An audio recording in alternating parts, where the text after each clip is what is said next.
This is Wednesday, December 7th, 2016, room 1060 of Los Angeles City Hall, 200 North Spring Street. This is the Housing Committee. I do not recognize a quorum, but I do thank Mr. Marquise Harris-Dawson for joining us. We will have a quorum shortly, but we will move forward to dispense with the first three items that do not require us to do that. I see a very packed audience, and I see an overflow in another room.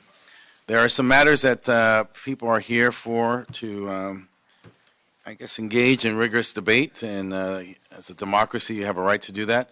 But I will let you know that this is not the day that the core of those issues are going to be addressed. We are basically doing some procedural matters, and that battle of ideas will take place in Plum at some future date. But you may want to consider that when you decide the brevity of your comments. We are joined now by Mr. Koretz, and so we have a quorum, and we are going to move forward.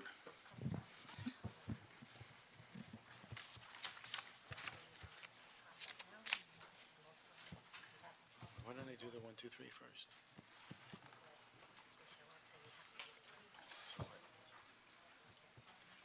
We have quorum. Okay, so once we get into an item, the public it's easy for you to say, the public comment queue stops.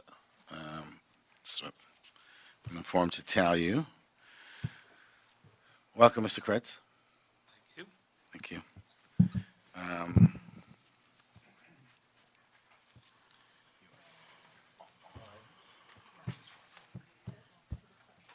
Do we have public comment for items 1, 2, or 3? No. I don't see cards. Okay, so let's start with item number 1. Yeah, Mr. Chair, would you like to take items 1 through 3 together? Yes, I would. Okay. Item 1 is appointment of Mr. Jesse Wilson to the Commission for Community and Family Services. Item 2 is the appointment of Mr. Raul Claros for the Affordable Housing Commission. And item 3 is a appointment of Ms. Norme Cadena to the Housing Authority. Great.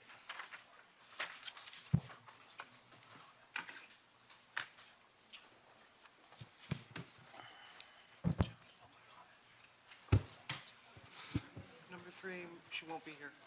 That's right. Number 3 is not available. So we will move that to council. Okay. Mr. Wilson, welcome. Thanks for having me. Yes, no, thank you. Tell us about your interest in community and family services. And Hi, my name is Jesse Wilson. I'm up for Commissioner CCFS, and currently I'm a stay-at-home dad.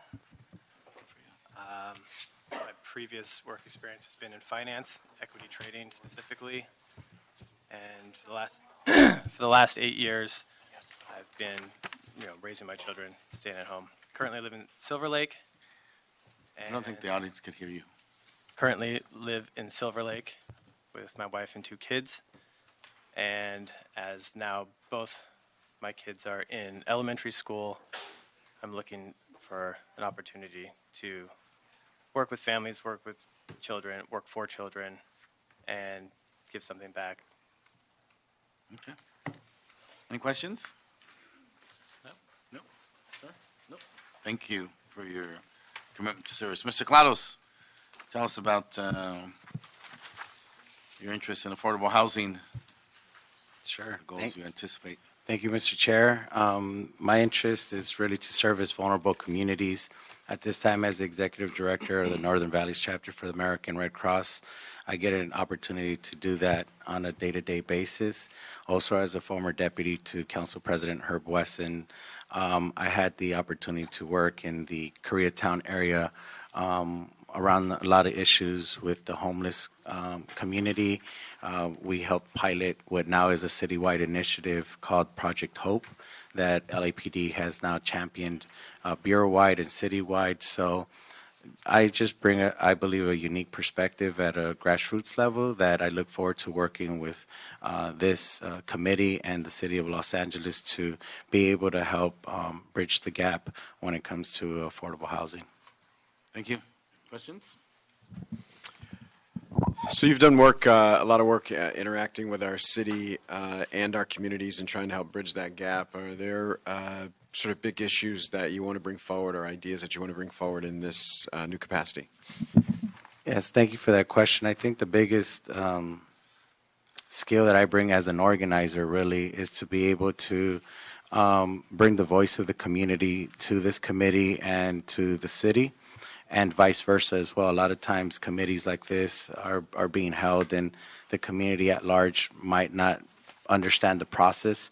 So I wouldn't say it's a particular project that I have in mind going in, but it is a particular process that I would like to champion. Well, again, thank you for your service. I want to note that Mr. Claros has been a big contributor to neighborhoods in the 8th Council District, the 1st and the 10th, helped start little leagues and did some work around gang intervention and a host of other things that we had the opportunity to work together on when I was an organizer. So again, thank you for your commitment and thank you for your service in this capacity. Thank you, Council Member. Thank you. I want to move the motion on both of them. Can we? That would be all three, Mr. Chair. On all three, yes, correct.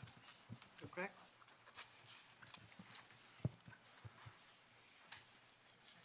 I got that. All right, so there's no cards on general public comment. Let me finish the motion. Thank you. So, any objections? No? Okay, unanimous. Congratulations, and thank you for your service. Thank you. Very much. Thank you.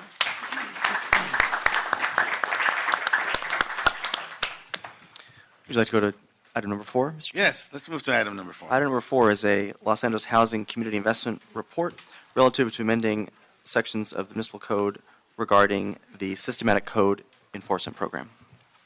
Yes, and I note that there are no cards on general public comment, so this closes public comment. On item 4, let's begin with Mr. Go ahead. Daniel Gomez, Housing Department. I can answer any questions if you have questions. Yes.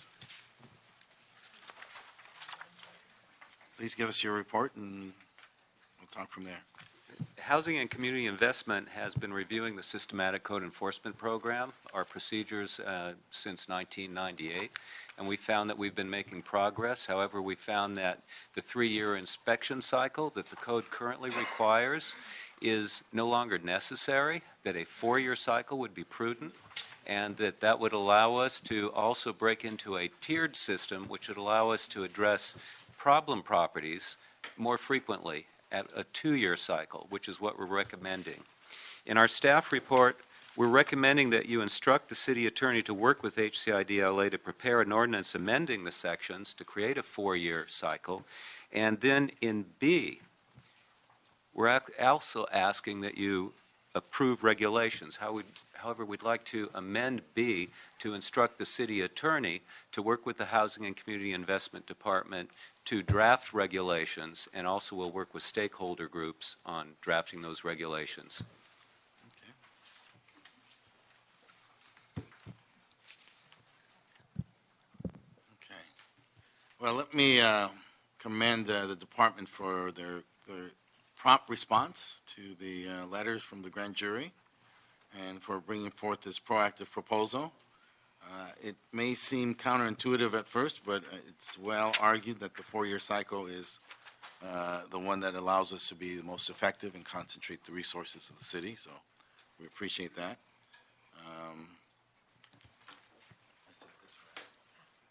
Okay, so let's have public comment.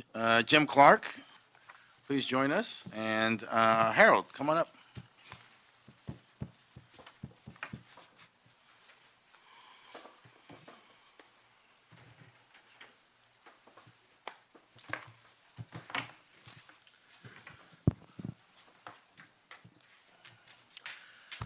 Thank you for the opportunity. I'm Jim Clark. I'm representing the Apartment Association of Greater Los Angeles, who have 7,800 members, owners, managers around the LA area, concentrated mostly in Los Angeles.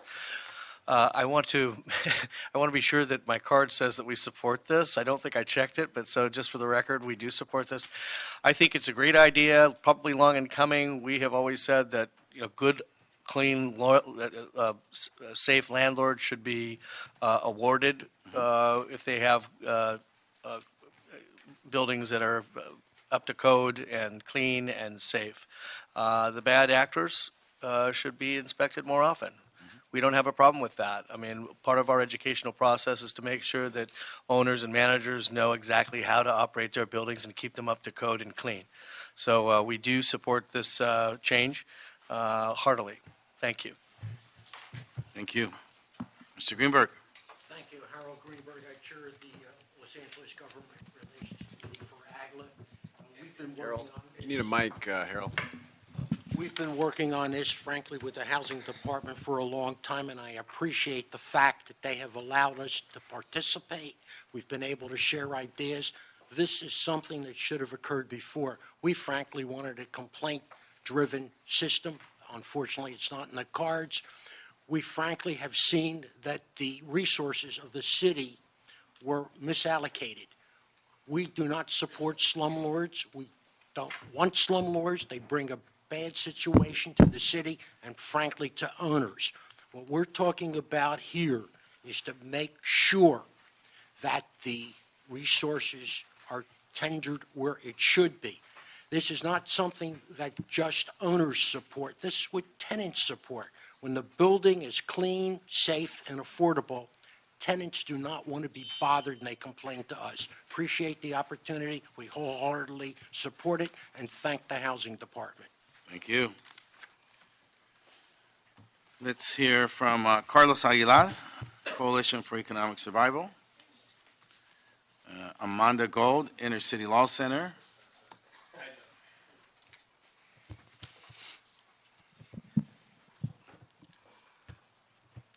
Carlos Aguilar, Coalition for Economic Survival. CES has no problem with the proposed scheduling change for the SCEP inspections.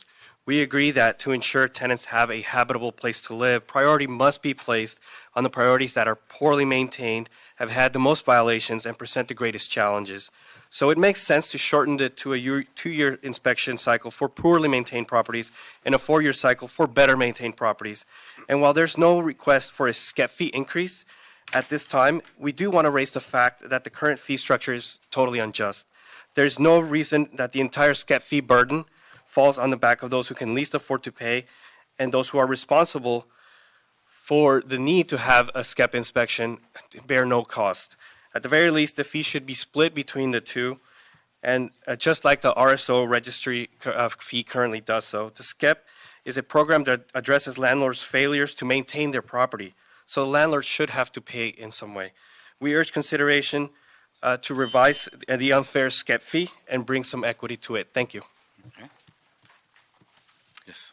Amanda Goad, Inner City Law Center. I'm the director of the Healthy Homes Project at Iclc, which helps low-income tenants in LA address slum conditions through organizing and litigation. This proposal will align the rules of the SCEP program with the realities on the ground, and Iclc supports focusing SCEP's attention on problem properties. However, we have a few concerns about this proposal and the context in which it's being made. First, increasing the frequency of inspections for problem properties will only be productive if Hcid is vigilant about requiring quality repairs. We appreciate steps in that direction, Yes. but continue to see property owners making ineffective and sometimes even dangerous repairs. Second, it will be important to ensure that the specific scoring rubric Hcid develops for identifying problem buildings does so effectively, and we look forward to participating in the stakeholder regulatory process that Mr. Gomez mentioned. And finally, as Mr. Aguilar said, it's vitally important that landlords bear the cost of inspections. Hcid will need to communicate clearly to its regulated communities that such costs may not be passed through to tenants, and any increase to the SCEP fees would function like an across-the-board rent increase and would be intolerable for the low-income Angelenos already dealing with extreme rent burdens. Thank you. Can we hear from Wesley Walker, LA CAN, and Thalmi Pettis, LA Human Right to Housing Coalition? Mr. Walker in the other room? Sure.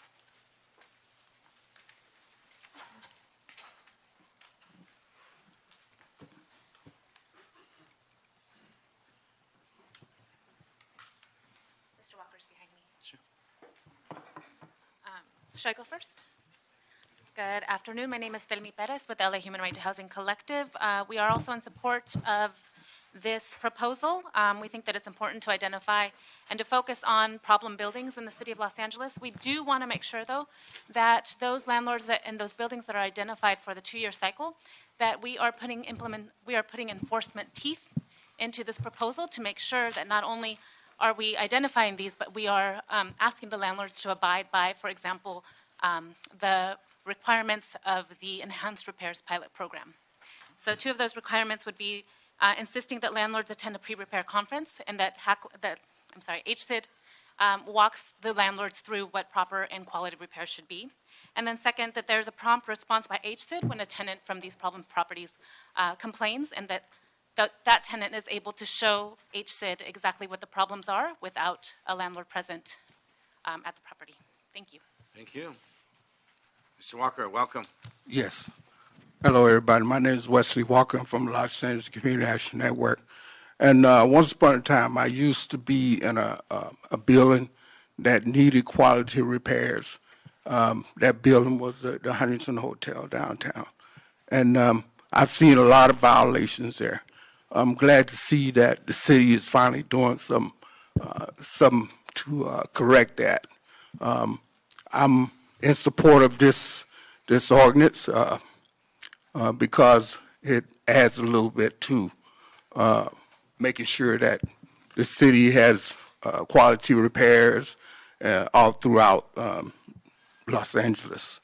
I support this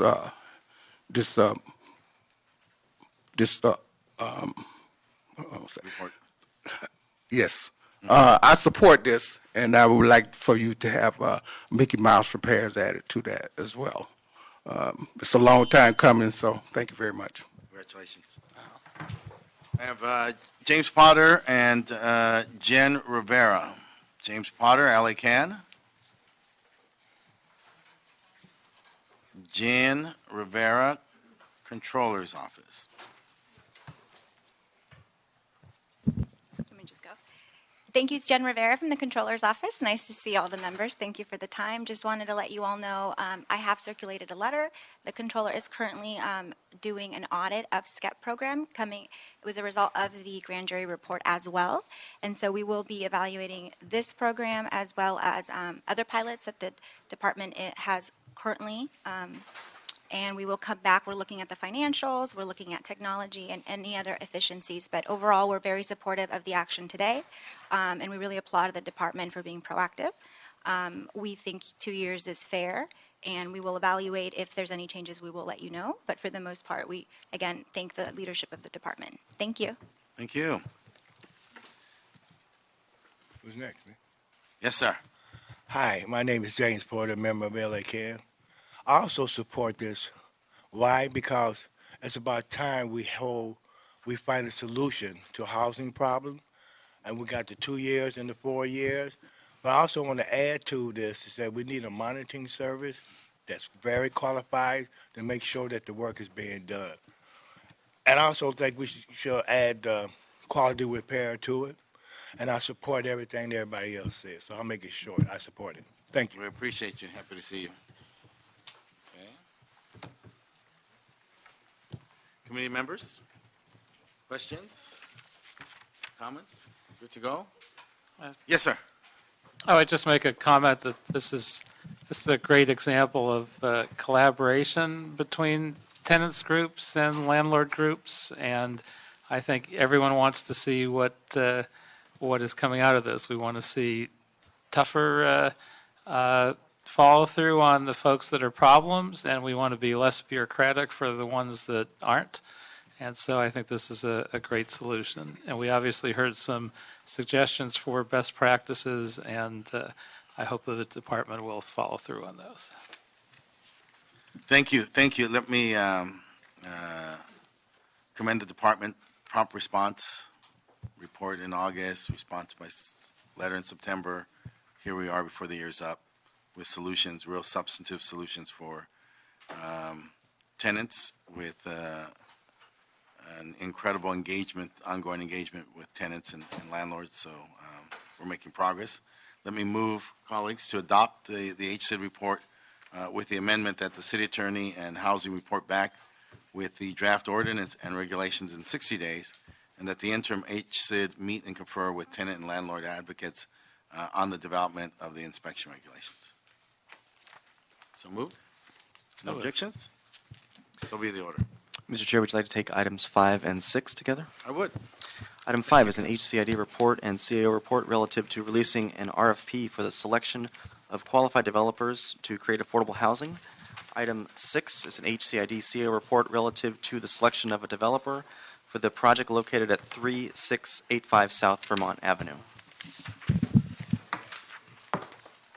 Senor.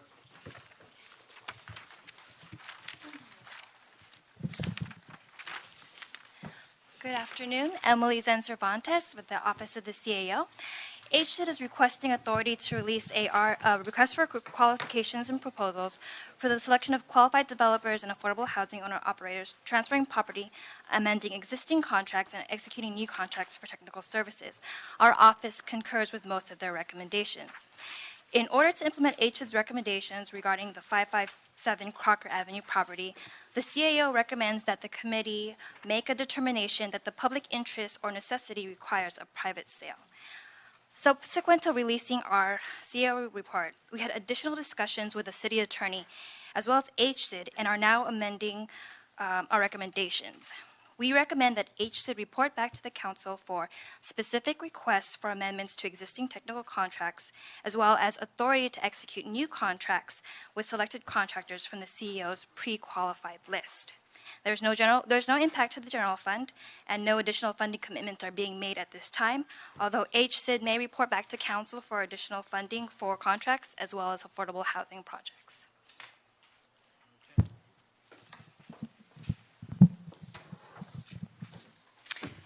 Good afternoon. Manuel Bernal, Housing and Community Investment Department, Program Strategies and Services. I think I'm going to take a couple of steps back real quickly.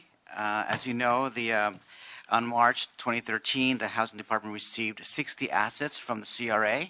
30 of those were ground leases and 30 of those were actual physical assets or vacant land and buildings.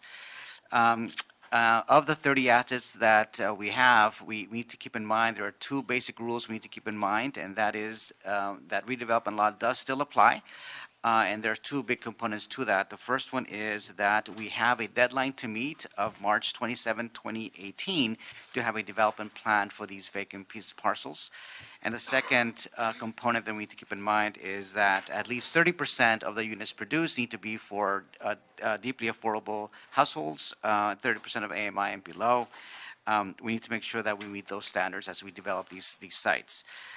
As you also know, we already had our first set of properties that came through the Housing Committee, and the City Council was approved. The first set was approved by City Council in November.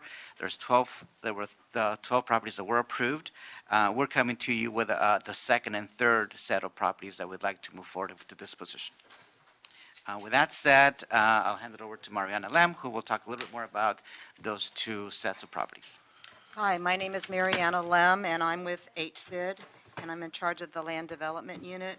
So we're requesting to release a request for proposal to select mission-driven organizations to transfer 7 REO properties that we foreclosed upon. These properties are all occupied by residents.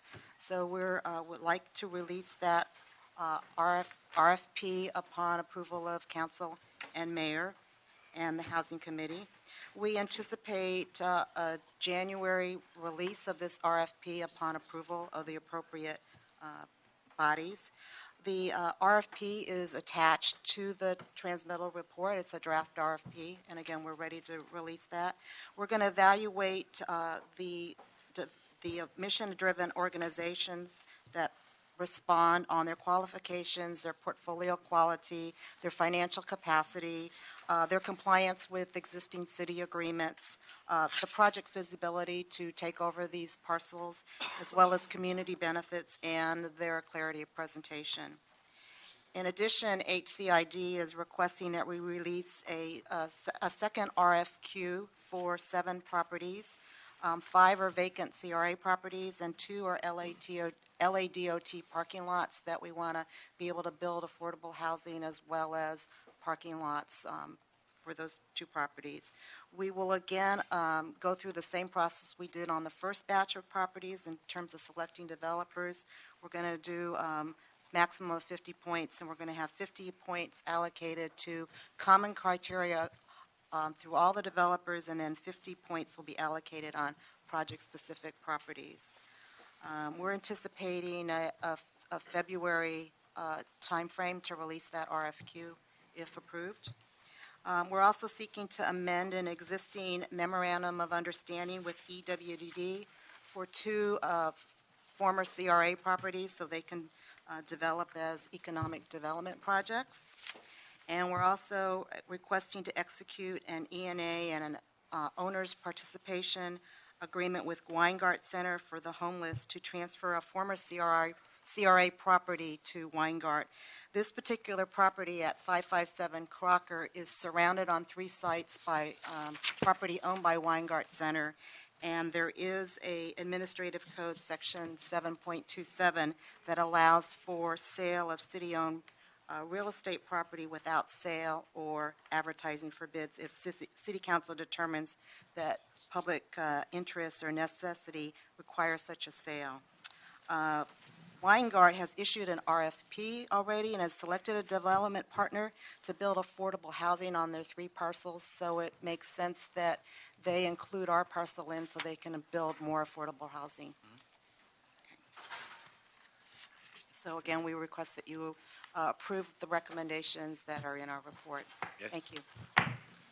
We go to public comment? Questions now, or I'll wait till? So let's hear public comment first on items 5 and 6. I don't see Mickey Jackson. Is she in the the auxiliary? Mickey Jackson, please come forward. And Robin Hughes. Robin Hughes, we'll wait for both of them.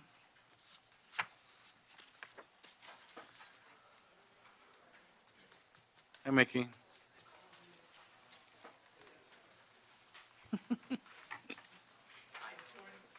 Yeah.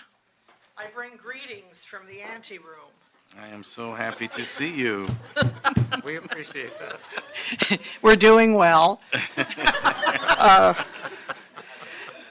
I haven't seen you in a long time. I know, at least a day. 15 minutes. I think. 20 minutes. Oh, 20 minutes, right. Well, it's hard to stay apart. I just love each other so much. Yes, that's true. Actually, we do. We disagree a lot, but it doesn't seem to matter. Okay, it doesn't matter. No. We still go to the movies. We still go to the movies. So I'm not opposed to any of this. I'm just wanting to register some concerns. And that is that we stick to affordable housing. I mean, really genuinely affordable housing in all of this. That we're very careful about that, that we use our money well, that we don't allow a lot of market rate stuff to creep in, a lot of mixed use to creep in, because in essence then the taxpayers are subsidizing that and not affordable housing because of the way the land is being transferred and the contracts. So I'm really hoping we stick to the knitting of genuinely affordable housing. Okay. And sometimes that word is hard to define, but I think we all kind of know what it is. Thank you. Thank you. How are you, Robin? I haven't seen you for a long time. It's been a while. How are you today? Good. Good. Good to see all of you. So hello, my name's Robin Hughes. I'm president of Abode Communities. We were the developer that was being recommended by the Housing Department for this Bethune site. I just want to say that we've met with the council member. We understand that he really wants to take this opportunity to look at the highest and best use for the site. We continue to believe that our affordable housing development, mixed-use development with commercial, and partnership with Trust South LA will provide a great economic development opportunity for the site and could generate benefits for the community in the district. So we simply look forward to working with the council district to continue to explore the highest and best use for the site, and we'll just hold tight. So thank you so much. Yeah, no, congratulations. We've got Nakia Brown. Okay, and Gegina Georgina, I don't know what this says. Serrano? Securo?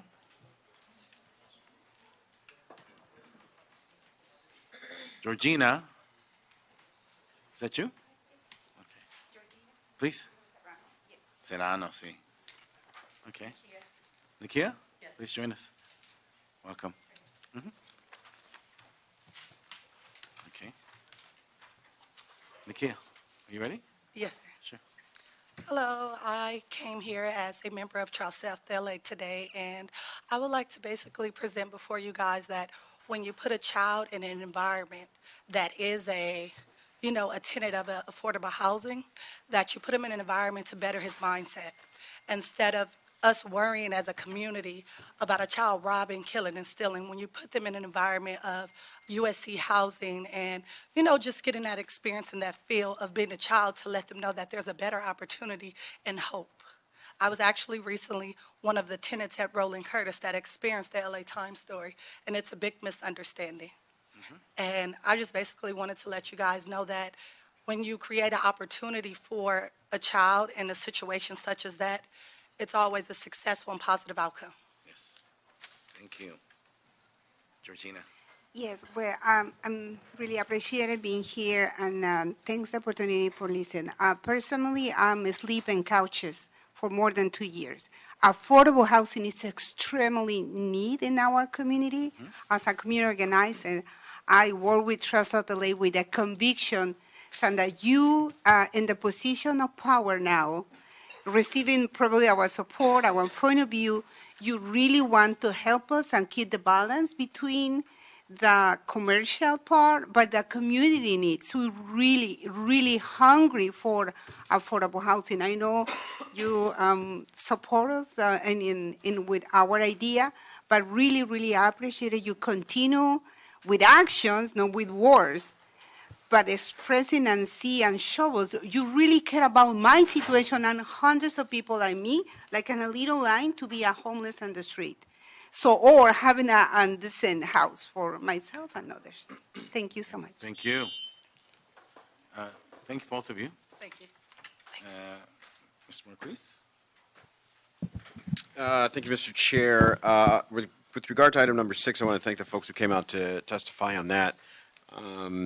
We have a part of our district, University Park West, that is undergoing very tremendous and fast change. We're excited to see Abode here today. They're anchoring one of the most significant affordable housing redevelopments just less than a half a mile north on Vermont there. And so we're excited about that. With regard to the Bethune site, we want to formally ask Hcid to add this item to a new round of RFPs that are being done and work with Council District 8 staff who will be working with the community and working with other interests as well to figure out the particulars for this site. Mr. Gritz? No, nothing to add. Thank you.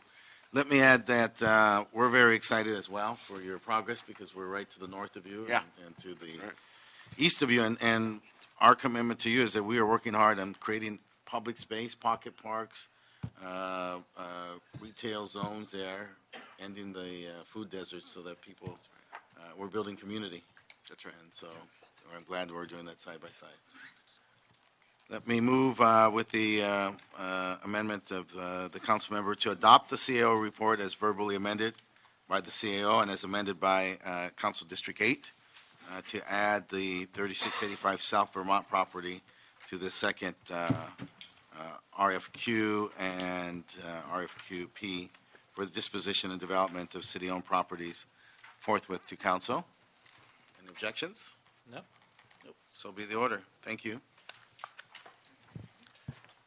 Mr. Chair, that takes us to item number 7, HCID report relative to various actions relative to the Neighborhood Stabilization Program. Okay, no cards?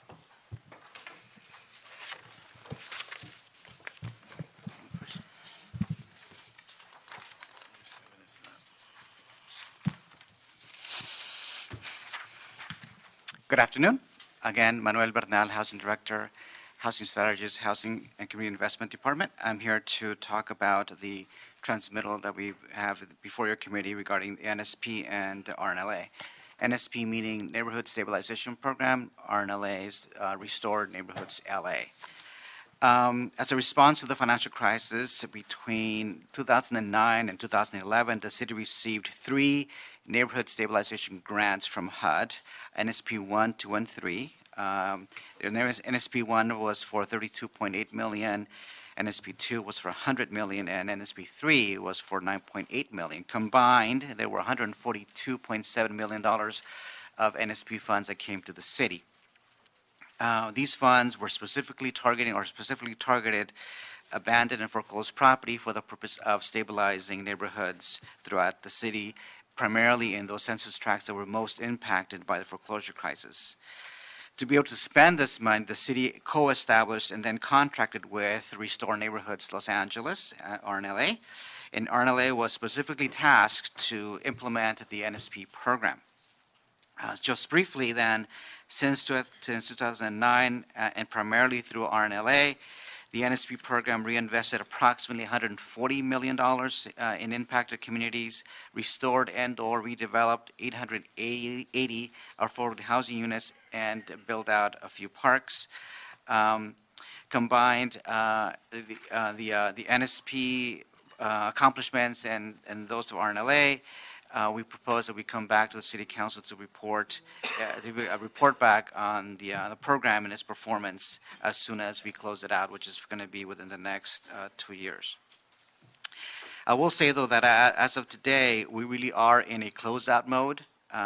We're going to minimize staff. We're coming down from 22 to 2 staff people. We need to reallocate the remaining funds, and those are $10.2 million of remaining funds. And we need to do so in a way that maximizes the utility of all the funds that we have left. So with that background, the department makes 3 types of recommendations today. One is the program administration recommendations. The second is RNLA-related recommendations. And third is really the future of RNLA. As it pertains to program administration recommendations, we have 3. And first is we'd like to extend the NSP 3 census tract boundary by adding a census tract 239202. As I mentioned before, we have some money. We have $2.7 million left in NSP 3 monies that we have not been able to spend, and adding a new census tract will allow us to do that. Specifically, it would allow us to put some money aside for a CRA inherited property, which was alluded to earlier today. That Slots on the Wall property is in that census tract. And we predict it's going to need some major environmental remediation. The second recommendation is to extend the staffing authority for a small NSP staff. I mentioned already that we've come from 22 at the peak to 2 people. It's actually just 1 full-time exempt, and the other is a part-time hourly, as needed hourly accountant. And the third recommendation is to distribute the remaining $10.2 million of NSP funds to various eligible projects. I can list them out, but I think it's part of the proposal. And as it pertains to RNLA-related recommendations, we're making 3 recommendations. One is to extend the contract. It will be a 10th amendment. The amendment would extend within the time of termination, the termination date, to June 30th, 2019. It would reallocate the current contract balance between NSP areas, just make it, again, administratively consistent, and it would increase the contract authority just by $11,230. A second recommendation is to amend the terms of the municipal housing finance loan that we have out to RNLA. And then the third is to adjust the uses, the eligible uses of an MHFF grant that we have out to RNLA, and that just allow the use of some costs to be paid with that grant. And finally, I'd like to say again that we would like to come back and report back on the entire NSP program, its production, and come back with options as to whether RNLA can be of further assistance to the city in the future.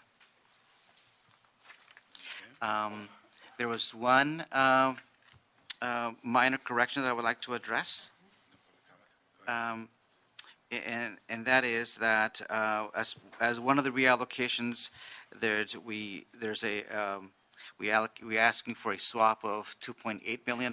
That's we like to make a correction. The correction is not an even 2.8, it's a 2,826,408. It's a difference of $26,408. We'd like to increase the deobligation by $26,408 in home funds and increase the NSP2 loan by the same amount, $26,408. I'd like to, again, in closing, it's imperative that we move on this direction as soon as possible. There's a climate in Washington that's concerning, and the quickly we move on reallocating funds, the better we'll be. And again, I think we're doing it in a way that utilizes or maximizes the utility of the remaining funds we have. And that's what the swapping of NSP dollars for home funding is about. So with that, I'll stop and see if there's any questions. Council members, any questions? I just want to know what's going on in Washington that's any different. No, sorry. Surely you jest. I did. Let me say that we all appreciate your sense of urgency and that here's the three recommendations. One, the council will review and approve the CAO report. That two, we adopt recommendations A through E and G through I of the housing of Hcid transmittal dated October 17th. And finally, three, that we add recommendations directing Hcid to provide a supplemental report back in 90 days on the achievements and the performance of the Neighborhood Stabilization Program and of the RNLA, and the department's rationale, need, and proposed responsibilities function for a supporting organization to the department. We're all good? Yes. And the staff amendments, is that included in your? Yes, included in the amendment. We're all good? Yes. Colleagues, any objection? No objections. No objections? So be the order. Thank you. Thank you.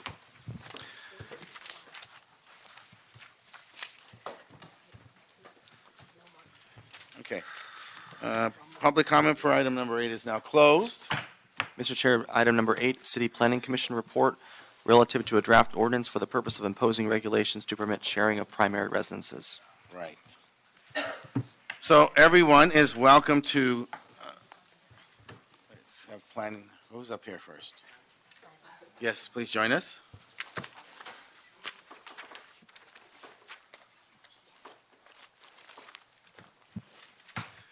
Yes. Good afternoon, council members. My name is Matt Gillespie. I'm with the Department of City Planning, here to present on this item. I have a 2 or 3 minute overview of the ordinance, if you'd like. Please. Or, sure. So the proposed home sharing ordinance aims to strike the balance between allowing the true sharing of one owns home while also protecting our critical housing stock in residential neighborhoods. As such, the ordinance would essentially legalize the short-term rental of one's own property, one's own home, for less than 30 days at a time, if that is limited to less than 180 days in a year, less than half the year. The core of the ordinance is a primary residency requirement. That is meaning that a host can, again, only rent their own home. They cannot have a vacant home or a vacant unit turned into a de facto hotel or a vacation rental. This protects our housing stock and also leads to better results in our neighborhoods. Similarly, the ordinance also prevents home sharing in property subject to the rent stabilization ordinance or any affordability restriction. Any affordable housing would not be permitted to engage in this activity. To ensure these requirements are met, the Planning Department has proposed a system where hosts have to register with the city to demonstrate that they live there and meet the requirements. They would also have to post a registration number on their online listings so everyone knows that they are a legitimate, that they are registered with the city. So we'll know what is legal and what is not. The ordinance allows citations to be issued based on this advertising. Advertising without a registration number would be a violation of the ordinance. And the ordinance relies a lot on the cooperation of hosting platforms to help the city enforce the ordinance by requiring that they actively prevent and remove listings that they know to be illegal from their site, and also provide monthly information that the city needs to enforce the ordinance. This ordinance was heard at the City Planning Commission in June. They voted to recommend approval of the ordinance with a few changes. Perhaps the most significant was allowing a small carve-out to the primary residence requirement. So they would allow, the ordinance as drafted, as amended by the CPC, allows for a small 15-day exemption from the primary residence requirement. So it would allow non-primary residents for 15 days a year. They also bolstered some of the enforcement provisions. With that, we're happy to answer any questions. Okay. Colleagues. Yes, Mr. Kretz.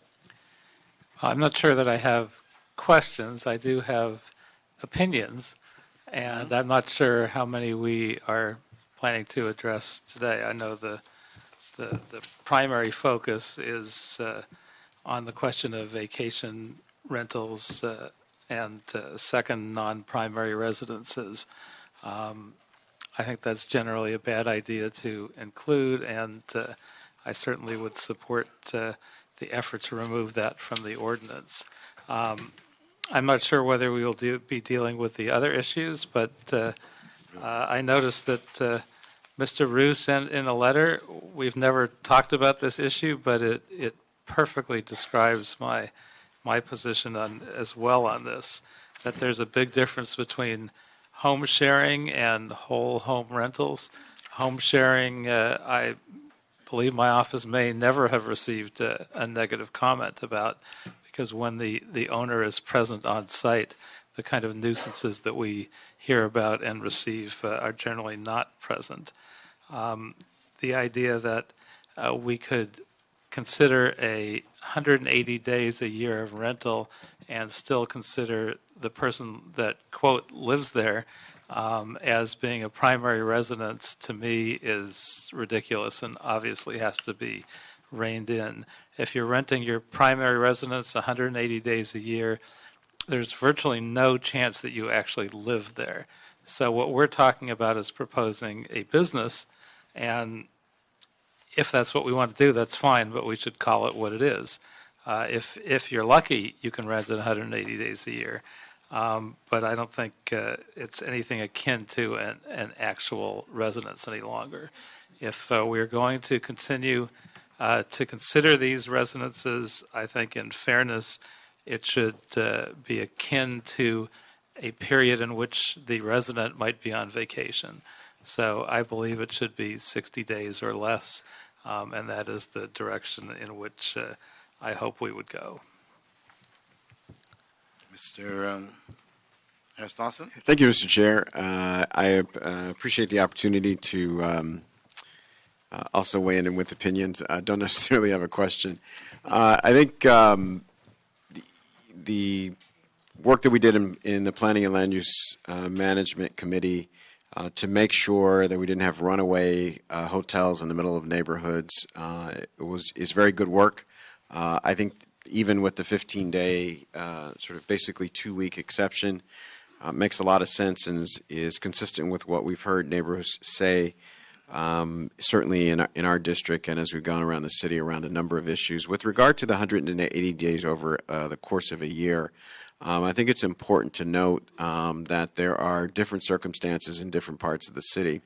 So in my district, I have seniors who rent out a room in what is effectively the add-on garage, and they live there the entire time. And they may rent out 6 months, even sometimes longer, and only use that part of their house when they have family in town, or someone comes home from the military for a short amount of time, or home from college for a short amount of time. And so there are circumstances in which that we see often in places like CD8 where 180 days and living there are not things that are in contradiction with each other, even though I understand on their face they can be. The other thing I would note as we move forward in this discussion, it's a very difficult issue. I don't know that the City Council or any government has the tools to deal with it, but in certain parts of my district, renting your room out for 180 days makes you about as much money as somebody else in another part of town renting their room out a week. So, those things have to be taken into account, even though I understand, the economy is the economy and the market is the market, and our government is set up in a way where the government really can't do too much intervention of that. We want to always recognize that that's a reality, and that there are imbalances and inequities that are out there as we consider this matter. Thank you. You know, this is thank both of you for the comments, and I'm going to avoid us having a dialogue because this is going to take place at Plum. This is a very substantive policy question for which much of this discussion, the bulk of it, will take place at Plum. We are here to deal with an amendment, a technical amendment, and then to move this matter back to Plum. Everybody is welcome to speak. You have a right to speak. It's your First Amendment. This is the nature of our democracy. On the other hand, I will advise you also that there is no point in being repetitive, that I think the sides are clear, and I think Mr. Marquis Harris-Dawson has laid out that, so many of these issues depend on where you stand and where you sit and where you see the world, and it's not a one-size-fits-all.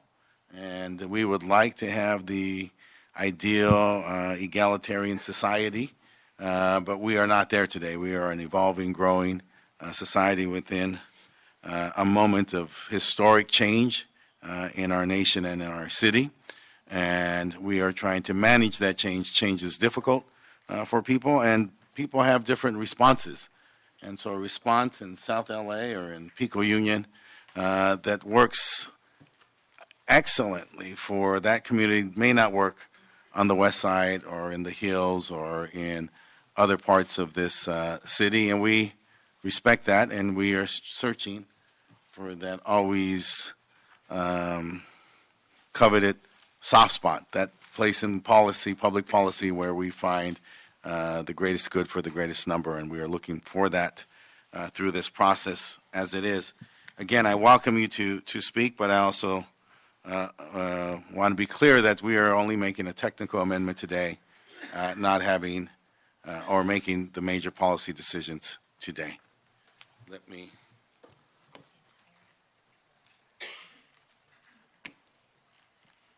Thank you.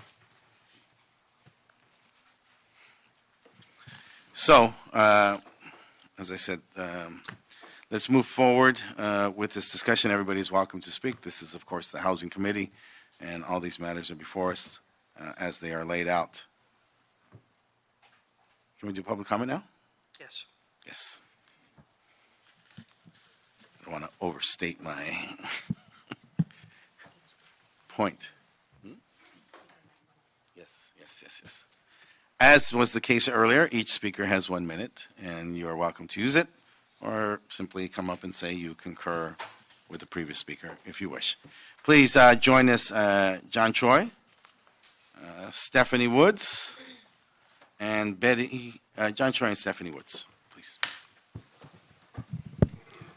Is Stephanie Woods in the other room? Is that you? Okay, please join us. Up here. Yeah. Okay, thank you. Hi. Hi. I'm Steph Woods. I've lived in. Steph, we're gonna go in order. Oh, sorry. Oh, I'm sorry. Okay. Welcome. Thank you.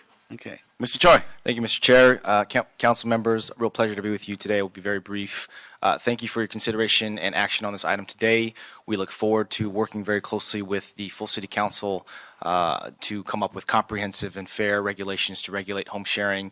I want to just take my time to thank the staff and all the folks who have been looking at this issue very closely, and most importantly to thank our hosts, many who are in this room today, and those that support home sharing, many more who are outside the room that took the time to come down today to make sure that their voices are heard. Thank you for all of your time. Members, thank you for your action today. We look forward to continuing the conversation. Thank you very much. Thank you. Staff? Oh, thank you.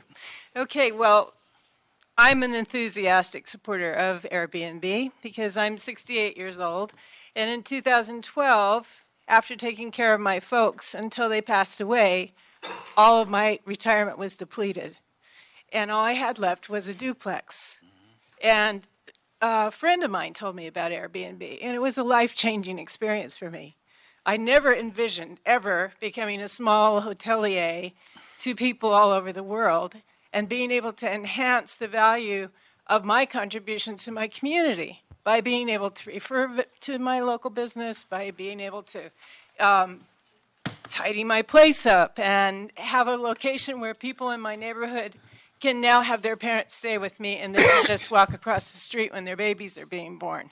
And I now know where the babies are that are being born in my community, which I didn't know before. Now, I know that some people get out of control with these things. You know, they take opportunities that they shouldn't take and they empty low-income people out. So I just want to say, please consider how important this is to so many people. Thank you. Thank you for coming down today. Betty Stevens and Amanda Seward.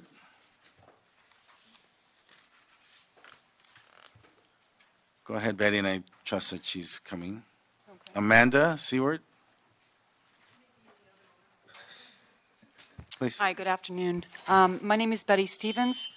I am a renter in an RSO unit.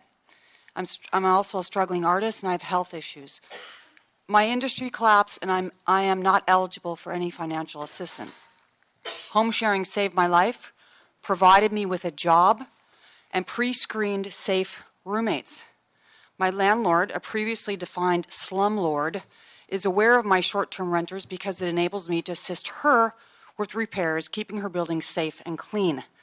Banning RSO renters from home sharing our space is not fair.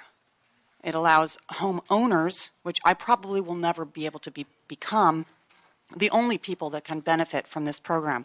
Please consider some of us home sharers as RSO tenants. Thank you. Thank you. Amanda Seward. Angela Aaron. And Jim Clark.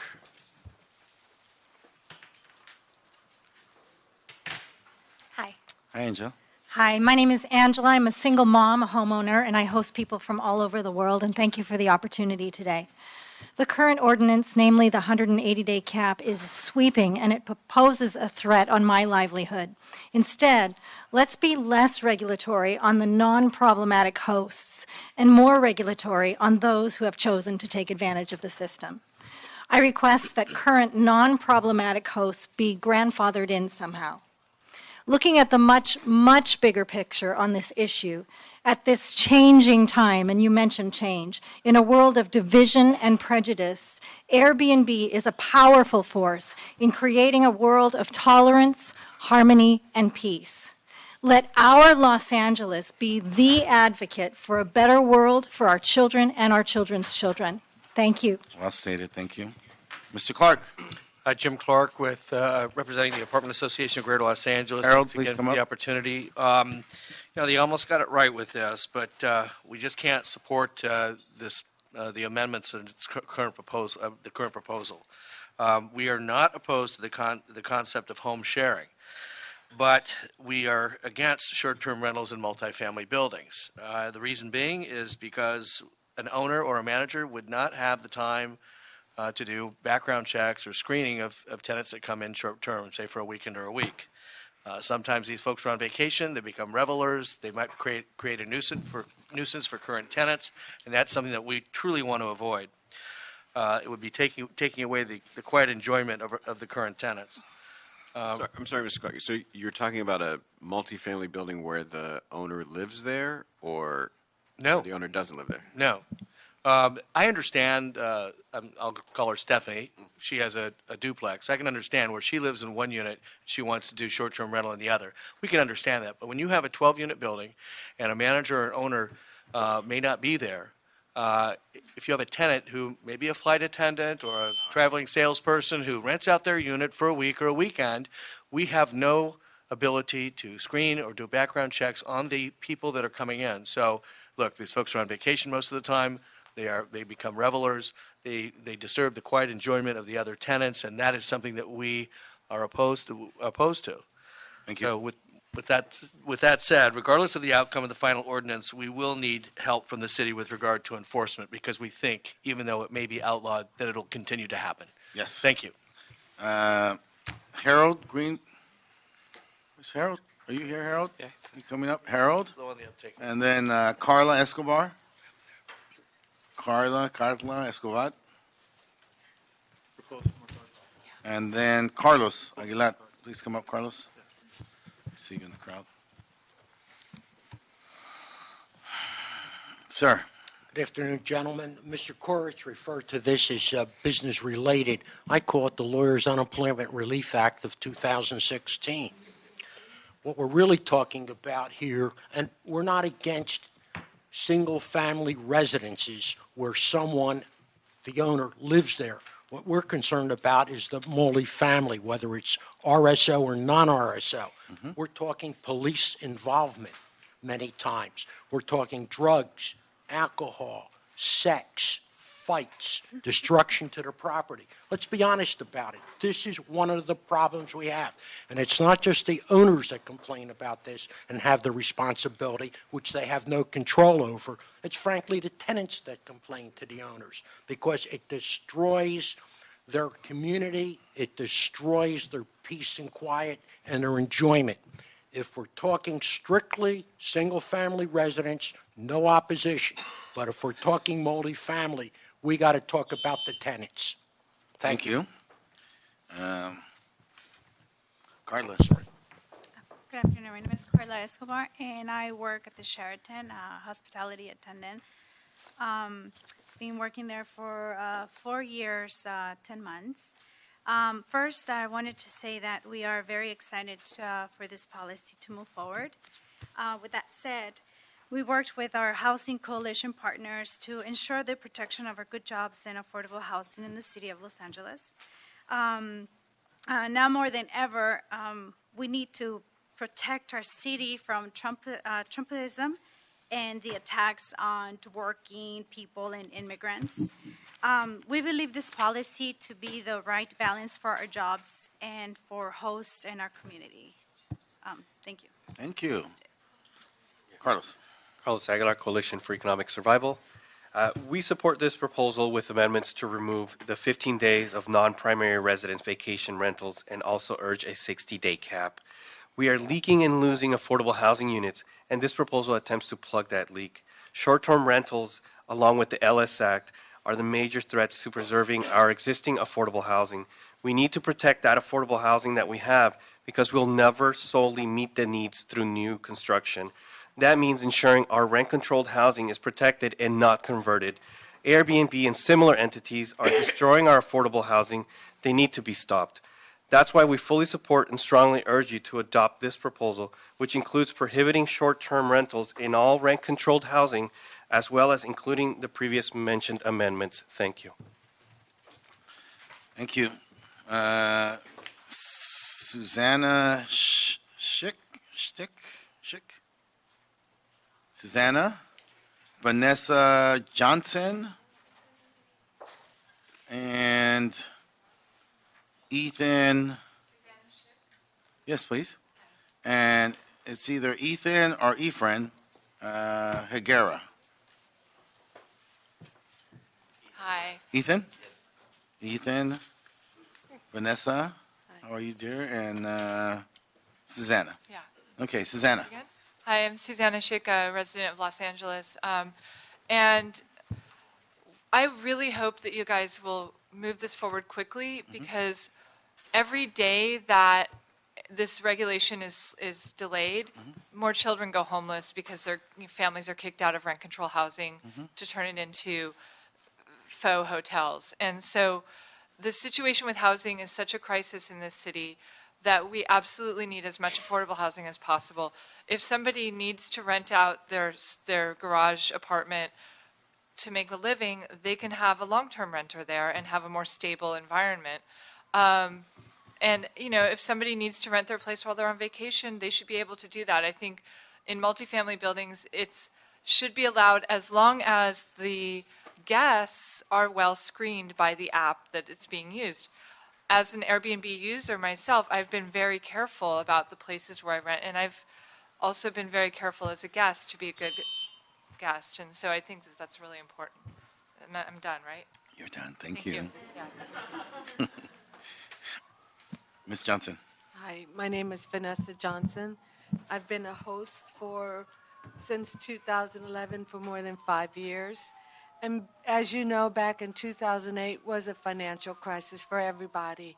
And during that time, many people were losing their homes. They lost their savings, their retirement. Women like myself were caregivers for family members, sick children, well children. Airbnb made a way for me to be a caregiver for my mom and my husband. And without that extra income, like you brought up, hosting 365 days is a necessity for me. It keeps me in my home. I would not be able to live in my home if it wasn't for hosting. And there are different circumstances for each part of the city. In my part of the city, I bring economic value to my part of the city, to businesses, to other neighbors, jobs. I pay taxes. It brings 100% of the dollars to this city. Thank you. It stays in this city. Thank you, Vanessa. Ethan? Hi, good afternoon. My name is Ethan Miguel Heguera, born and raised in Los Angeles, Hollywood particularly, CD4. I've been hosting for about 2 years, and I'm a single father, so the extra income that I've received has also helped me support my family, support my kids. I've been fortunate enough to inherit a property from family, and I have a small 8-unit building. And I have seniors. I have a very mixed building, and with Airbnb, the seniors have become more social with the different guests we have. With the extra money, I've been able to provide security gates for my long-term tenants. You know, we don't live in a particularly safe neighborhood all the time, but you know, gates and things like that. We've participated in parkway projects and curb repairs with the school across the street with the extra money. I've also been able to employ a cleaning lady. A lot of benefits, and since July, since we've been adding the taxes, I urge you guys to look at that revenue that's come in, the taxes that have been taken in for the city, and please see how that that can financially benefit the city. Thank you, Ethan. Chris Gorser.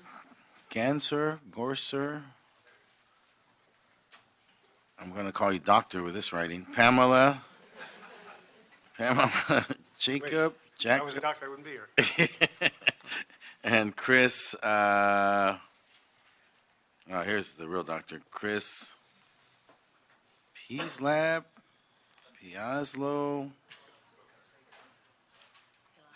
Dizzallo. What's your name, Chris? Dizzallo. Dizzallo. It's easy for you to say that. Okay. So I've got Chris, Pamela. Is Pamela here? Pamela? That's okay. And Chris. So let's go. What's your last name, Chris? Chris Ganser, and I just wanted to say I'm a struggling homeowner. I have pled my case numerous times, but unfortunately Matthew Glesney has chose to turn his back on homeowners like myself, so I will defer my time to John Choi. Thank you. Okay, thank you. Pamela? My name is Pam Pacht, and I live in West LA in Mr. Koretz's district. I am a renter, and my issues with security. With an Airbnb, you don't know who's coming and going.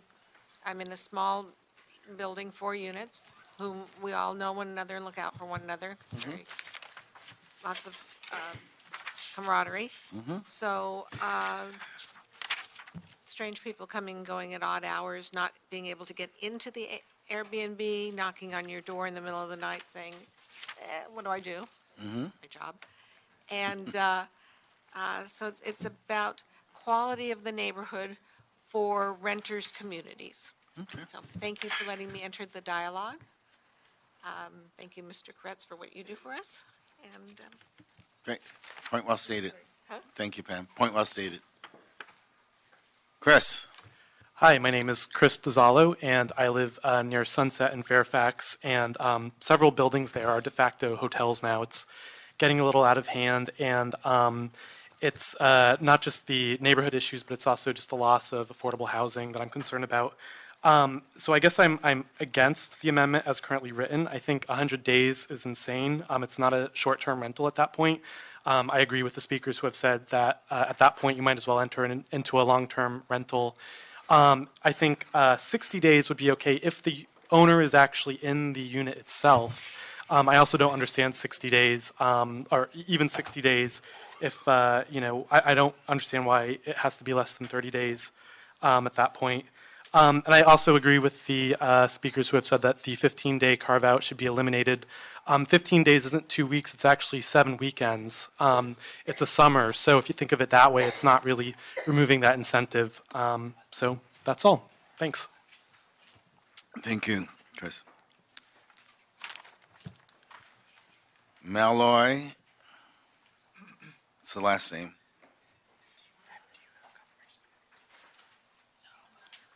Somebody named Malloy? Malloy?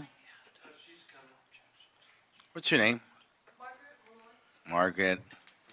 I haven't seen you for a while. Good to see you. I have Margaret. I have Angelica Campos and Tom from West Los Angeles. Tom from West Los Angeles, please join us. Hi, Margaret. Hi. So You're first. Go. I want to ask for the lowest possible cap. 160 days is way too much. That's half the year. Mm-hmm. What are your school children going to do? I'm going to read you a letter from a tenant to his landlord. After reading through my lease, I want to bring to your attention, it clearly states in your lease that it's apartments that you and I had signed off on. At no time then or since did you mention verbally, written, or otherwise that I was signing up for what would be an illegal hotel. Had I known that at the time, I would never have moved into the building. For months, I've had to deal with construction and constantly strangers trying to walk into my apartment thinking that it's their hotel room at all hours of the day. A very volatile situation, putting myself and other residents' safety in major jeopardy. The hallways reek of marijuana and hotel guests partying all through the night next door to my apartment. I have mentioned this countless times to your house manager and all of the inconvenienced apartment residents. Clearly not a safe situation for anyone. I also have been verbally accosted by your hotel guests on a daily basis, having to direct these very confused strangers to your building to check in as there are no signs or a reception area. This is disruptive to family lives, to human beings, to work productivity, everything. Please take it super seriously. Thank you. Hi. Hey. Thank you for the opportunity. My name is Angelica Campos. I lived in Mar Vista for the last 30 years, and thanks to home sharing, I've been able to save my house and support my family. So I support home sharing. Okay, thank you. Tom. Okay, thank you. Betty Catocinas. Catophagus. Okay, Betty. Hi. I'm just from 3204 Largo. Yes. Okay, Betty. Hold on, Betty, one second. Veronica Perez and Jane Taguchi.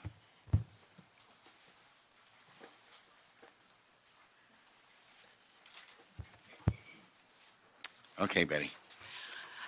Hi, I've been a host for Airbnb for about a year and a half, and I would just ask you to try to be flexible when it comes to deciding who will be able to be a host and who will not, because in the Outwater Village area where I live, there aren't any hotels, and I've never had a complaint from any of my neighbors. In fact, they don't even know when people come and go, even though I let them know when I was planning to do this. And for some of us who own our houses but suffered through the financial crisis and don't have very good retirement plans, it really is necessary for us to be able to stay in our houses. Once you reach my age, it's pretty hard to find a part-time job. Just this last week, I got turned down by Macy's and every other store in the mall, and I've been told I can't come back as a substitute for LAUSD after working there for many, many years. So I just hope that you will be flexible and and look at each situation if it's possible. It avoids lawsuits and perhaps can continue this wonderful service that I think we do supply. Thank you. Betty. Good afternoon. One second. Mr. Koretz has a question for you, Betty. Yes. So just a quick question. So when you're renting one of these units, where do you stay? The unit that I'm renting out is a converted garage in the back of my house, and I'm in the house. I'm right there. Okay, so you are present. Yes. I mean, at for all me, times. that's a big difference. I'm very open to any kind of home sharing where the owner is present. And I think we should make an effort, even though we've been discouraged from doing so, to separate the two. Because I'm very open to that, and I think it helps the people that are the most in need. Where we get the nuisance is where people don't live in the home anymore, and that's where I think the problem lies. Okay. Thank you. Thank you. Ms. Perez, please. Good afternoon. I'm Veronica Perez. I represent Keep Neighborhoods First, which is a coalition, which is a group of thousands of neighbors from throughout the city. We are in a coalition with labor, with the hotels, with the affordable housing advocates. It's a very diverse and unique coalition, which I think is a testament to how important this issue is to the fabric of Los Angeles. Let me start by thanking the planning department. Their initial report really got it right. They did a lot of research. They looked at what other jurisdictions did right and did wrong, and they came up with something which we are very supportive of. I also want to say that right now, home sharing is illegal in the city.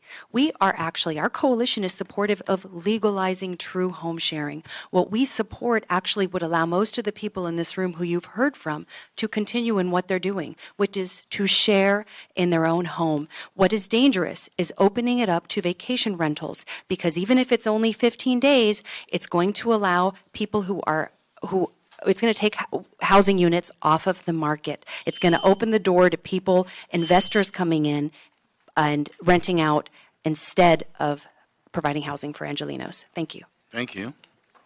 Jane? Jane Taguchi, native Angelino and lifelong resident. Short-term rentals have spread like a virus in neighborhoods despite being illegal in Venice, Hollywood, Silver Lake, Echo Park. So overrun by vacation rentals, it is no longer a neighborhood. Raising a family or simply enjoying one's home has changed when you don't know your neighbors, whose house is now a revolving door of vacationers. The SDR website, Airbnb, with a $30 billion valuation, has highly paid expert staff whose job is to increase the number of rentals in local areas, even when they are illegal. Properties that residents like me live in have value that can't be measured. It's priceless. It's our home. I demand more from city officials to protect us.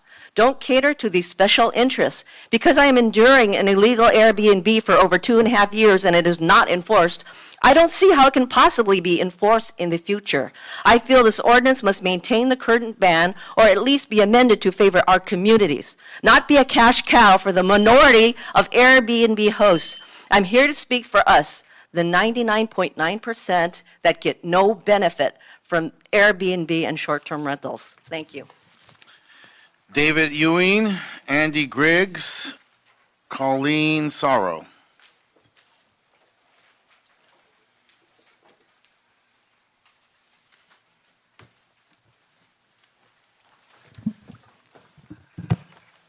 Good afternoon, committee members. My name is David Ewing. I'm a 39-year resident of Venice. I've been both a renter and a homeowner. There's a terrible irony here. I was at a committee meeting this morning where they're talking about the implementation of HHH, where the city put its hand out to taxpayers to support housing for the homeless. And at the same time, we're seeing a blind eye being turned to an activity that's illegal, that's removing tremendous amount of housing from the market. We have RSO apartment buildings, one after another, that are being converted by throwing out low-income tenants, making them homeless. And we've got city representatives who are cozying up to these people instead of enforcing. I mean, even we've got a lawsuit by the city against a couple of these landlords in Venice, and city officials and other officials are legitimizing them. It makes me sick. So I hope whatever you do, you keep in mind enforcement foremost. Yes. Enforceability. Thank you very much. David, thank you. I'm Andy Griggs, homeowner and retired teacher living in Echo Park. My partner and I are retired union members and have home shared for over a year in order to stay in our home. That makes it affordable housing. We provide employment and benefits for 3 people and sick and vacation pay at a higher pay rate than the hotel workers here make. We support local businesses. Tourists do not come to LA to go to Leo's Taco Truck or K Bakery, but our guests do. One of the stated goals of the opposition is to keep communities first. This isn't that ordinance. This ordinance will displace many hosts who have been marginalized by the economy out of their community, working families, the elderly, retired, and current union workers, and people with disabilities who cannot work outside of their homes.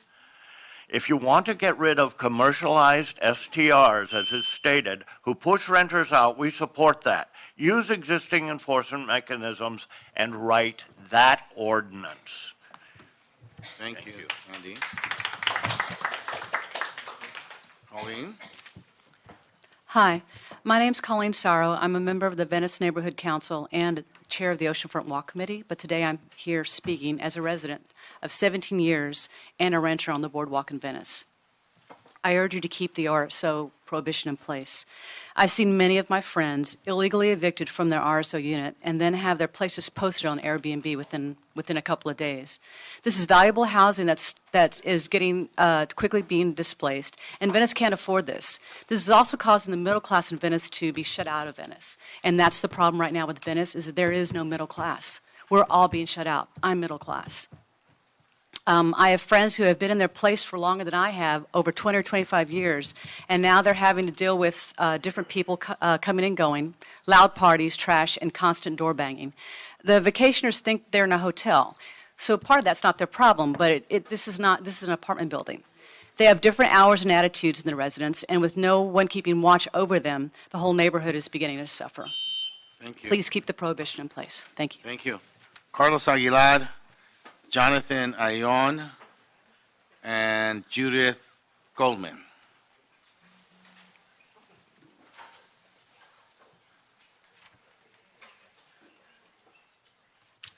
Carlos Aguilar. Thank you. Jonathan Ayon. Judith. And Jamie Whitmarsh.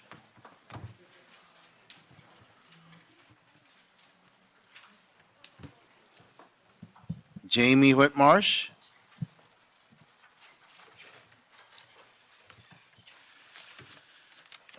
Lucy Hahn.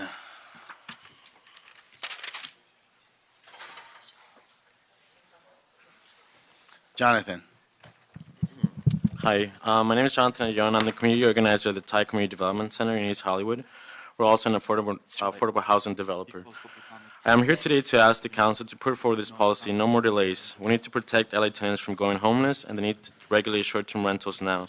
The city is losing dignified housing every day, and short-term renters are expediting this process. In Hollywood, we have some of the highest demand for housing and really expensive rents, while also being threatened by commercial STR and Airbnb. Please help us protect our community. We also ask council to put forward the amendment to ban vacational rentals to become short-term rentals. These are not primary residences. This could create a slippery slope to allow other non-primary residences to become STRs, and this will be extremely difficult for you to enforce. This will make your job harder, and we need to focus on what's working, and people's homes are at stake. We also disagree with allowing short-term rentals in RSO units. We already talked about this, and let's not go back down this hole. RSO units have become our affordable units in the city, and we need to protect them now. Thank you. Thank you. Hi, I'm Judy Goldman, co-founder of Keep Neighborhoods First. We're a coalition, as you know, of neighbors, tenants, affordable housing advocates who are all concerned about the overproliferation of short-term rentals in our communities. Since we first started this group around my kitchen table 3 years ago, I've seen dozens and dozens of my neighbors and friends lose their homes. And those homes have now been converted into short-term rentals. On my street alone, we barely have any full-time neighbors. We've really lost our community. I've also heard of hundreds of similar stories from residents all over our city, from Hollywood to Echo Park to Silver Lake to downtown. And I think it's crucial that we prohibit the short-term rental of vacation homes, at the very least. That needs to happen. That's absolutely critical. This ensures that our city stock of second homes is available for year-round rentals or used as vacation homes by the actual owners. Considering the breadth and depth of our housing crisis, we cannot let this opportunity slip by. We urge you to reverse the CPC action and protect our communities. Thank you very much. Thank you. Lucy, and then Jamie. Yes. Please join us, Jamie. My name is Jamie O'Halloran. Oh, am I next? No, Lucy. Oh, I'm so sorry. Okay. No problem. Hello, my name is Lucy Hahn, 20-year resident of LA. We agree STR should be illegal in RSO units. The ordinance requires the platforms list permitted STR. The platforms have never complied with this requirement. The penalties in the ordinance are not a deterrent, and landlords will continue to skirt the law. We suggest higher fines. We suggest community service. Redondo Beach does that. We suggest utilities be shut off. Anaheim and Miami do this. Landlords are evicting tenants for STR. My neighbor evicted our friends and said if they can't afford it, they shouldn't live here. She makes $10,000 a month. Our friend's rent was $3,000. The fine's $1,000. So that's $6,000 a month profit from an STR. We suggest a fine of 10 times the nightly rate, or $5,000 in this case. Landlords that have their clientele do not need to advertise. These landlords cannot be penalized under this ordinance. We suggest using neighbors' evidence as proof to issue a STR citation, i.e., neighbors' testimony, stings, video. Citations for dog barking violations are proven by neighbors' testimony. Citations for STR violations should also be proven by this evidence. Okay, thank you. Jamie? Jamie Whitmarsh. I live in... Excuse me, Jamie. Jamie, Mark Bliss, and Lynn Morfeld, please work your way forward. Go ahead. My name is Jamie Whitmarsh. I live in CD4 in Hollywood, and I think that the ordinance is a stride in the right direction. I'm particularly concerned about enforcement details. It looks like what I've read in the proposed ordinance is that most of the fines go to the platform for the rentals. I'm concerned about absent property owners who are renting entire houses, as this happens across the street from me. And what I have to do is contact Building and Safety. Then I talk with the neighborhood prosecutor who advises me to call LAPD non-emergency number every time there's a violation, a nuisance. I think that the ordinance needs to have some other way to address the violations of the property owners, because it's a ridiculous burden on the neighbors and on LAPD. Thank you. Okay, thank you. Mark? Thank you for hearing me. I have tenants who live in the rent stabilization ordinance controlled units, and I allow them to rent out on Airbnb. They're in the movie industry. One of them is a submariner for the Navy, another is in the Army, and they're away for more than 180 days, frequently in the course of a year. I would not be allowed to keep them as tenants, and they would not be able to afford to stay there. So the law of unintended consequences often in these kind of municipal ordinances is that sometimes people are affected negatively who shouldn't be. Right. These people deserve to stay. They've been my tenants for over 10 years. I'd like to keep them there, but if this ordinance is passed, they will have to move out, and I don't think that's fair. So what I would push for is some sort of recognition that an exception to the RSO should be made in some circumstances, where if the landlord lives on the property and they have one or two cottages on the property, they should be allowed to rent one or two of those out, something that would take these things into consideration, among other things. And lastly, for those people who use their properties for investments, mum and pop exception clause again for rent stabilization ordinance to allow them to rent out one or two out of 3 or 4 units on the property, Airbnb as long as 1 or 2 or a number to be decided are long-term rentals. So some sort of exception to recognize the importance. Thank you very much for hearing me. Appreciate it. You are? Lynn Moorfeld. Please. Good afternoon, Chair Cedillo, honorable members of the council. I'll be brief. I'm sorry. We'll hold your time. Becky Dennison and Asi Kaufman. Becky Dennison, I trust is coming, and Asi Kaufman. Okay, hold your time, please, Lynn. Great, thank you. My name is Lynn Moorfeld. I'm the president and CEO of the California Hotel and Lodging Association. We represent about 1,700 hotels across the state and virtually all the major hotels in Los Angeles. We're here to support the draft ordinance as originally proposed by the planning staff, and we support the removal of the vacation rental provision introduced by the CPC in order to further avoid confusion with a primary residence requirement. The primary residence requirement is one of the most critical components of the proposed ordinance. The provision ensures that ghost hotels are expressly and strictly prohibited. As you know, entire apartment buildings are being converted into ghost hotels, and these illegal operations have compounding negative effects on communities. Please, the original ordinance, and strip out the vacation rentals. Thank you. Okay.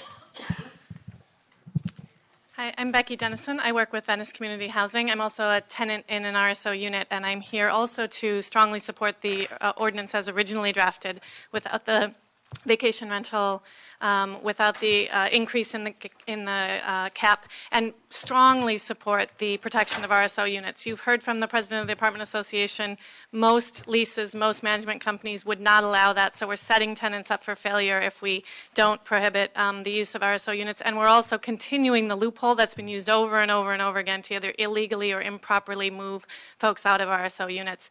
Venice is by far the most impacted community. We've had thousands of RSO units removed. We've had landlords lie about who was there before. A building I lived in when I first moved to LA is now completely short-term rentals, and they're saying no one ever lived there. I do want to say in neighborhoods that don't have this market yet, the best thing is to put the protections in first before gentrification starts. And so I realize the impacts are slightly different across the city, but as a South LA resident, I strongly support it as is. Thank you. Asi? Yeah, I have a quick question first. Is the different sides here ever met together and sat and tried to get solutions before all that? Because there are solutions we see in other cities, and there is very problematic issues, or some, for some people that really needs it is the main source of income today. To others is disturbing, and but we can sit together. I mean, the different sides can sit together and get some solutions, and it happens today in many different years. It's impossible to stop Airbnb or any other, because if it's not Airbnb, there would be another 10 other sites, and there would be Craigslist, so the people that would come from there wouldn't be filtered at all. In Airbnb, I don't bring anybody to my house if I don't see that he has quite a few good reviews, and I feel very confident with him, and that's most of the hosts do that. And it's people that come to Airbnb and stay, a lot of time they stay longer. They would not stay. I have people who stay for 2 weeks, 3 weeks, from abroad and from other states a lot of time, interns and stuff, and they would not stay in LA, or many of them would not stay in LA 3 weeks or 2 weeks if they had to stay in a hotel. They cannot afford it. And 2-3 weeks, they spend money here, they get to know the place, sometimes they come back to live here. Well stated. Luis Pacheco, Stefan Nedziski. I'd just like to go on record as approving home sharing and relinquish my time. You're Stefan? I'm Stephen, yes. Okay, Stephen. Thank you. Pina de Rosa and Sylvia Rath. Luis Pacheco, come up, Sylvia. I'd like to support home sharing. Ma'am, on the microphone, please.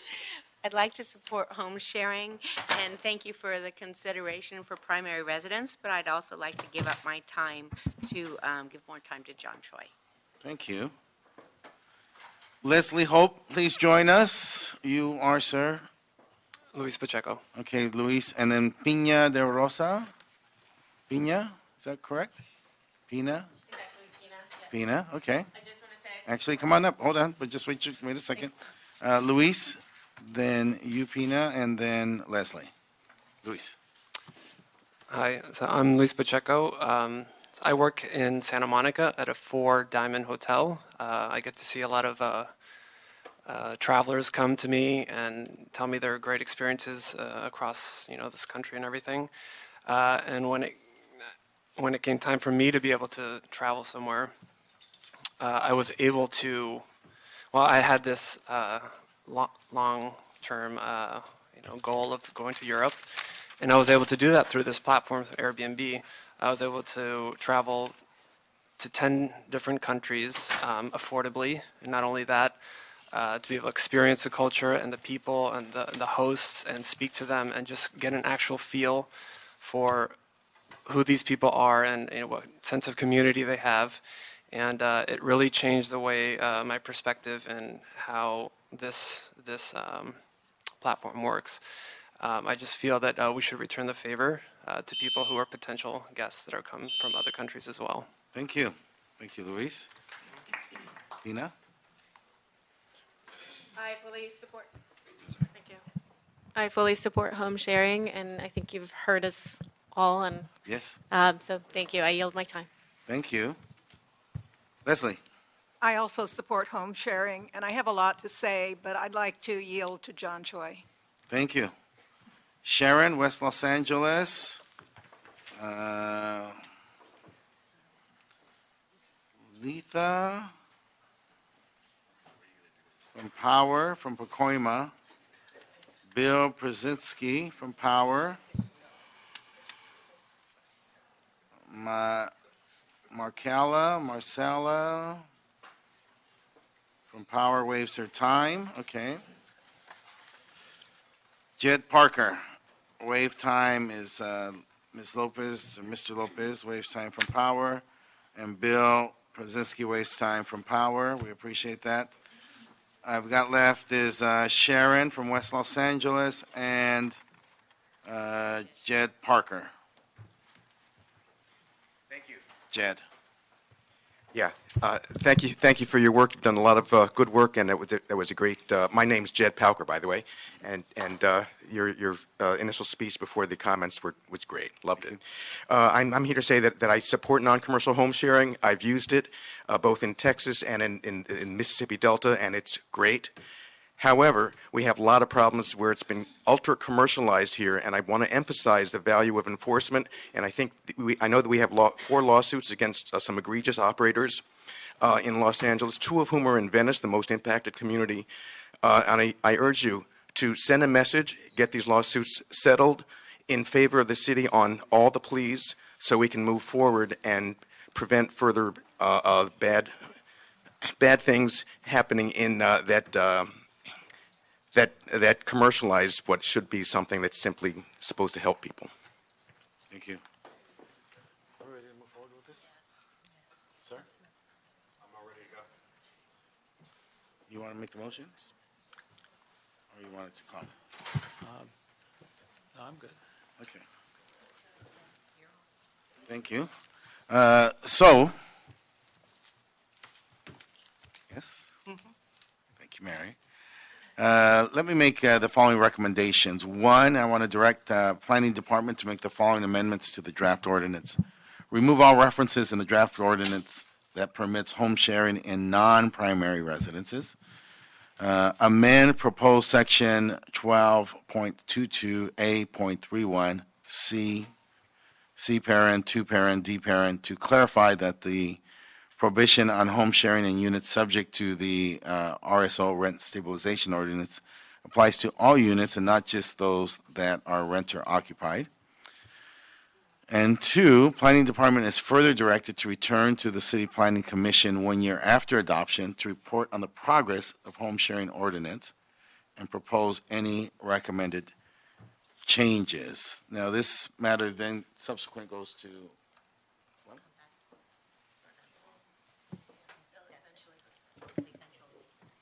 Okay. Those are my recommendations. Do I have concurrence? Second? Concur.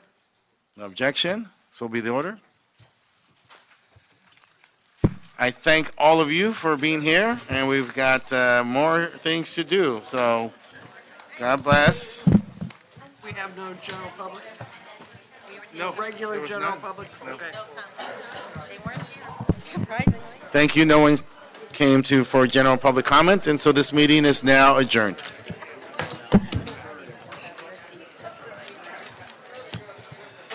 Why do we have to have all these comments on the matter? Plus, I don't agree with this stuff. I don't agree with this stuff. Have a good No, Christmas. I'm not quite sure we should penalize our poor people from taking advantage of these opportunities. I think they're more with Marquise on this than